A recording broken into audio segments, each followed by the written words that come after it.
ஒரே நிமிஷத்தில் ஒரே ஒரு பொருள் இருந்தால் போதுங்க, கருத்த வெள்ளி கொலுசு புதுசு போல் ஆகலாம். அது மட்டும் இல்லைங்க, டெய்லி லைஃப்பில் கஷ்டமாக செய்கிற வேலையை ரொம்ப சுலபமாக எப்படி முடிக்கிறதுன்னு இந்த வீடியோவில் பார்க்க போகிறோம். இந்த வீடியோவில் உங்களுக்கு தேவையான யூஸ்ஃபுல்லான நிறையா டிப்ஸ் அண்ட் ட்ரிக்ஸ் இருக்குது. Hello friends, welcome back to Nalini morning cooking. இப்போ நம்ம வீடியோக்குள்ளே போகலாம். முதல் டிப்பு, நம்ம எல்லார் வீட்லேயும் கத்திரிக்கோல் வச்சுருப்போம். சில நேரம் அதை ரொம்ப நாள் யூஸ் பண்ணலன்னா இது மாதிரி துரு பிடிச்சி ஸ்ட்ரக் ஆகிடும். சில பேர் டெய்லரிங் மிஷின்லாம் வச்சுருக்கிறவங்க அடிக்கடி துணி கட் பண்ணுறதுனால அந்த கத்திரிக்கோலோட ஷார்ப்னஸ் குறைஞ்சி போயிடும். இது மாதிரி கத்திரிக்கோலோட ஷார்ப்னஸ் இல்லைனாலோ, இல்லை கத்திரிக்கோலை இந்த மாதிரி ஓப்பன் பண்ணி க்ளோஸ் பண்ண கஷ்டமாக இருக்குது, ரொம்ப டைட்டாக துரு பிடிச்சி இருக்குதுனாலும் இதை செய்யுங்க. ஒரு பஞ்சில் கொஞ்சமாக தேங்காய் எண்ணெய் எடுத்திருக்கேன். இதை இந்த கத்திரிக்கோல் ஃபுல்லாக பூசிக்கோங்க. இப்போ இந்த கத்திரிக்கோலை அடுப்பை ஆன் பண்ணிவிட்டு அந்த நெருப்பில் ஒரு 2 செகண்ட் மட்டும் இந்த மாதிரி காமிங்க. கத்திரிக்கோலோட 2 சைடும் காமிங்க. இப்போ இந்த கத்திரிக்கோல் சூடாக இருக்கும், டக்குன்னு தொற்றாதீங்க. இது நல்லா சூடு குறைஞ்சதுக்கப்புறம் வாஷ் பண்ணி எடுத்துடுங்க.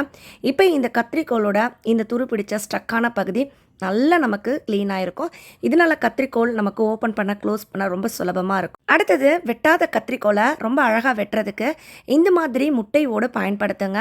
நம்ம வீட்டில் முட்டை வேக வச்சதுக்கப்புறம் இல்லை முட்டை ஆம்லெட் போட்டதுக்கப்புறம் அந்த முட்டை ஓடுகளை தூக்கி போடாமல் இது போல் ஷார்ப் இல்லாத கத்திரிக்கோலை வெட்டும்போது அந்த கத்திரிக்கோலுக்கு இமீடியட்டான ஷார்ப் கிடைக்குங்க. துணி வெட்டலைனாலோ பேப்பர் வெட்டலைனாலோ எந்த கத்திரிக்கோலாக இருந்தாலும் இந்த மாதிரி முட்டை ஓடுகளை வெட்டும்போது அந்த கத்திரிக்கோலுக்கு இமீடியட்டான ஷார்ப்னஸ் கிடைக்கும். நீங்களே பாருங்கள், இந்த கத்திரிக்கோல் ரொம்ப நாள் ஆச்சு, கட் பண்ணவும் இல்லை, ஓப்பன் பண்ணவும் கஷ்டமாக இருந்துச்சு. இப்போ எவ்வளோ அழகாக இது துணியை கட் பண்ணதுன்னு. இந்த வீடியோ உங்களுக்கு பிடிச்சிருந்ததுன்னா வீடியோக்கு ஒரு லைக் கொடுங்க. வெயில் காலத்தில் சில பொருட்கள் ரொம்ப சீக்கிரமாக கெட்டு போயிடும். அதில் ஒன்று தான் நம்ம சமைக்கிற காய்கறி கூட்டு.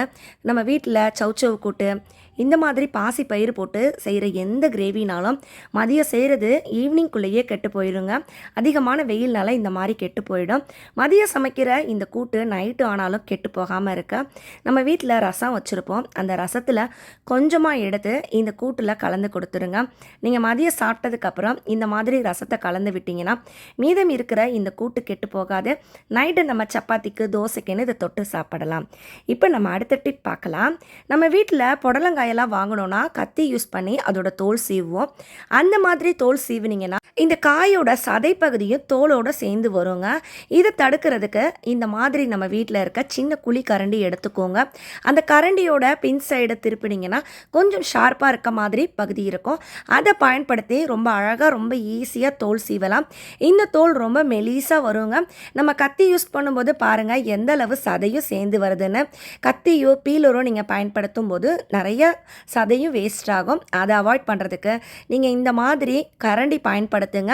கரண்டியை பேக் சைடு திருப்பிட்டு நல்லா இந்த மாதிரி மேலும் கீழுமா தேய்ச்சாலே போதும். ரொம்ப அழகாக நம்ம காய் சீவிடலாங்க. இந்த மெத்தடை புடலங்காய்க்கு மட்டும் இல்லைங்க, முள்ளங்கி வாங்கினாலோ இல்லைன்னா கேரட் பொரியல் பண்ண போகிறீங்கனாலோ இந்த மாதிரி தோல் சீவுறதுக்கு கரண்டியை பயன்படுத்துங்க.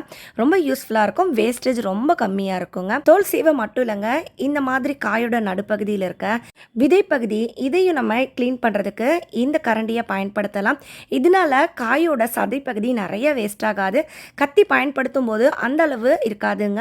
கண்டிப்பாக இதை நீங்கள் ட்ரை பண்ணி பாருங்கள், ரொம்ப யூஸ்ஃபுல்லாக இருக்கும். இப்போ நம்ம அடுத்த டிப் பார்க்கலாம். நம்ம அடுத்த நாள் செய்கிறதுக்கு முந்தின நாளே இது போல் சுண்டல்லாம் ஊற வைப்போம்.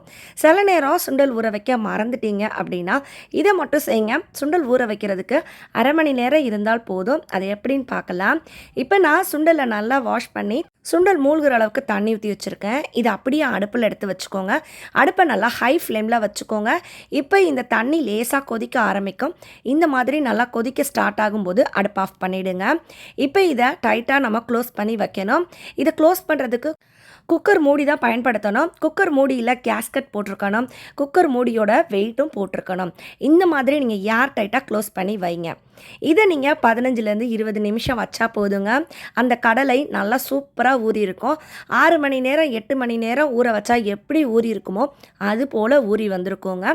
இனி சுண்டல் போன்ற பயிர் வகைகள் ஊற வைக்க மறந்துட்டீங்கன்னா டக்குன்னு இந்த ஐடியாவை ட்ரை பண்ணுங்கள். உங்களோட நேரமும் மிச்சமாகும். இனி மறந்துட்டோன்னு இதை செய்யாமல் இருக்கணுங்கிற அவசியமும் இருக்காது. வெயில் காலம்னாலே கிச்சனில் நம்ம நின்று வேலை செய்கிறது ரொம்ப கஷ்டமாக இருக்கும். இனி அப்படி கஷ்டப்பட தேவையில்லை. அது என்னென்னு பார்க்கலாம். ஒரு மிக்ஸி ஜார் எடுத்துக்கோங்க. 1/4 ஸ்பூன் ஜீரகம் சேர்த்துருக்கேன். இதில் 1/2 ஸ்பூன் அளவுக்கு சோம்பு சேர்த்துருக்கேன். கொஞ்சமாக புதினா இலைகள், இது கூடவே 2 பச்சை மிளகாய், ஒரு சின்ன துண்டு இஞ்சியை நல்லா தோல் சீவி கட் பண்ணி சேர்த்துருக்கேன். இது கூட 7-8 போல் பூண்டு பற்களும் சேர்த்துருக்கேன். இது கொஞ்சமாக தண்ணி விட்டு நல்லா ஃபைன் பேஸ்ட்டாக அரைச்சி எடுத்துக்கிறேன்.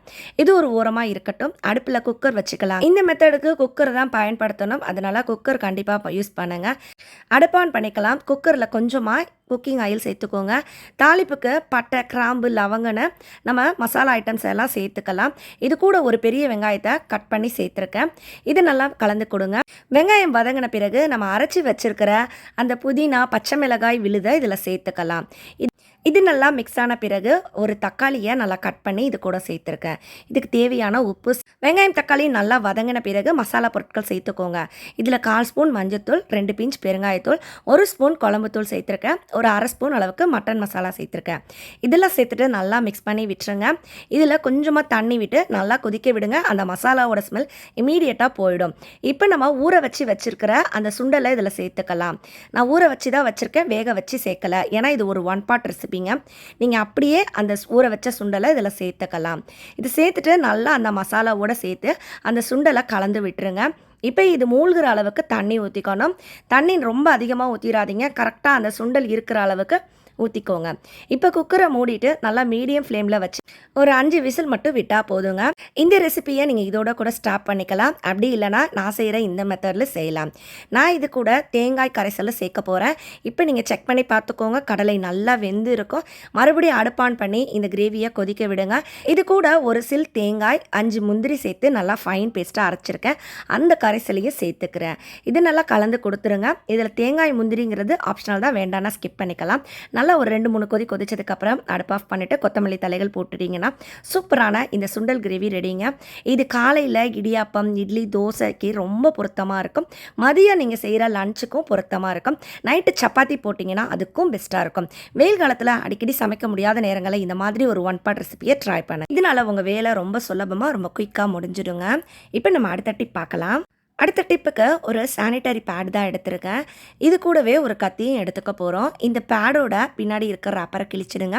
இது எதுக்காகனா நம்ம வீட்டில் பயன்படுத்த முடியாத நிலையில் இருக்க கத்தி போன்ற கூர்மையான பொருட்களை அப்படியே குப்பை தொட்டியில் போடாமல் இருக்கிறதுக்கு தாங்க. கத்தியை அப்படியே நீங்கள் குப்பையில் போட்டிங்கன்னா ரொம்பவே ரிஸ்க் ஆகிடுங்க. இந்த மாதிரி நீங்கள் ரேப் பண்ணி சானிட்டரி பேட் பயன்படுத்தும் போது இது யார் எடுத்தாலும் அவங்க கையில் கிழிக்காது. வாயில்லா ஜீவன்களுக்கும் எந்தவித பாதிப்பையும் ஏற்படுத்தாது. கத்தி, பிளேடுலாம் நீங்கள் குப்பையில் போடுறீங்கன்னா இந்த பேட் வேஸ்ட் ஆகுதுன்னு நினைக்காம இந்த மாதிரி நல்லா சுற்றி ரோல் பண்ணி போடுங்க. இந்த ஐடியா உங்களுக்கு பிடிச்சிருந்ததுன்னா வீடியோவை உங்கள் ஃப்ரெண்ட் அண்ட் ரிலேட்டிவ் கூடயும் ஷேர் பண்ணிக்கோங்க. நிறைய பேருக்கு இது தெரியணுங்க. அடுத்த டிப்பு, நம்மள நிறைய பேருக்கு சடனாக பல்வலி வந்துடும். குறிப்பாக நைட் டைம்லலாம் பல்வலி வந்ததுன்னா ரொம்பவே கஷ்டப்படுவோம். அந்த மாதிரி டைமில் நம்ம வீட்டில் இருக்க சின்ன வெங்காயம் போதும். ஒரு 2 சின்ன வெங்காயம் எடுத்துக்கோங்க. அதோட தோல் உரிச்சிட்டு நல்லா வாஷ் பண்ணி எடுத்துடுங்க. எந்த பல்லில் உங்களுக்கு வலி இருக்குதோ அந்த பல்லில் இந்த மாதிரி வச்சு கொஞ்சம் அழுத்தம் கொடுத்து லேசாக அதை கடிச்சிக்கிட்டே இருங்க. கடிக்க அதோட சாறு இறங்க அந்த பல் வலி இமீடியட்டாக குறையுங்க. இது ஒரு பாட்டி சொன்ன பாட்டி காலத்து வைத்தியங்க. ட்ரை பண்ணி பாருங்கள். இப்போ நம்ம பார்க்க போகிறது ரொம்ப முக்கியமான ஒரு ஐடியா. நிறைய பேருக்கு கொலுசு வாங்கும்போது புதுசாக இருக்கும். பயன்படுத்த கருத்து போயிடும். அப்படிப்பட்ட கொலுசை நம்ம இமீடியட்டாக பாலிஷ் போட்ட மாதிரி புதுசாக மாற்ற முகத்துக்கு பூசுகிற பவுடர் போதுங்க. இப்போ நான் ஒரு கொலுசில் தான் பவுடர் பூசியிருக்கேன். ஏன்னா டிஃப்ரென்ஸ் காட்டணுங்கிறதுக்காக. பவுடரை நல்லா அந்த கொலுசு மேலே தூவிடுங்க. ஒரு டிஷ்யூ பேப்பரோ ஒரு துணியோ பயன்படுத்தி இது போல் நல்லா தேய்ச்சி கொடுங்க. கொலுசோட முன் சைடு, பின் சைடுன்னு 2 சைடும் தேய்ச்சி கொடுங்க. இந்த மாதிரி நீங்கள் செஞ்சாலே போதும். ரொம்ப நேரம்லாம் டைம் எடுக்காது. இமீடியட்டாக அந்த கொலுசு புது கொலுசாக மாறும். நீங்களே வித்தியாசம் பாருங்கள். ஒரு கொலுசு நான் க்ளீன் பண்ணியிருக்கேன். இன்னொரு கொலுசு நான் இன்னும் க்ளீன் பண்ணலை. கையில் இருக்கிற மேலே இருக்க கொலுசு புது கொலுசு மாதிரி ஜொலிக்குது. இதுக்கு காரணம் அந்த முகத்துக்கு பூசுகிற பவுடர் தாங்க. இப்போ நம்ம இந்த 2வது கொலுசையும் க்ளீன் பண்ணிடலாம். நம்ம எங்கேயாவது வெளியூர் போகிறோனாலோ, பார்ட்டி ஃபங்க்ஷன் போகிறோனாலோ அந்த டைமில் நம்ம கொலுசு கருத்து போயிருந்ததுன்னா போடுறதுக்கு ஒரு மாதிரி இருக்கும். அந்த மாதிரி டைமில் நீங்கள் குயிக்காக உங்கள் கொலுசை பாலிஷ் போட்டு நல்லா புதுசாக மாற்றுறதுக்கு இந்த ஐடியா ட்ரை பண்ணுங்கள். ரொம்ப யூஸ்ஃபுல்லாக இருக்கும். ரொம்ப சிம்பிளான ஐடியா தான். பட் இதோட ரிசல்ட் ரிசல்ட்டும் ரொம்ப சூப்பராக இருக்கும். இன்னைக்கு வீடியோ யூஸ்ஃபுல்லாக இருக்கும்னு நினைக்கிறேன். நான் சொன்னதில் எந்த ஐடியா உங்களுக்கு பிடிச்சிருந்ததுன்னு கமெண்ட்டில் சொல்லுங்க. இந்த வீடியோ யூஸ்ஃபுல்லாக இருக்குன்னு நினச்சிங்கன்னா வீடியோக்கு ஒரு லைக் கொடுங்க, நிறைய பேர் கூட ஷேர் பண்ணுங்கள், நம்ம சேனலையும் சப்ஸ்கிரைப் பண்ணிக்கோங்க. நான் மறுபடியும் உங்களை அடுத்த ஒரு சூப்பரான வீடியோவில் சந்திக்கிறேன். அது வரைக்கும் பாய் ஃப்ரெண்ட்ஸ், தேங்க்ஸ் ஃபார் வாட்சிங்.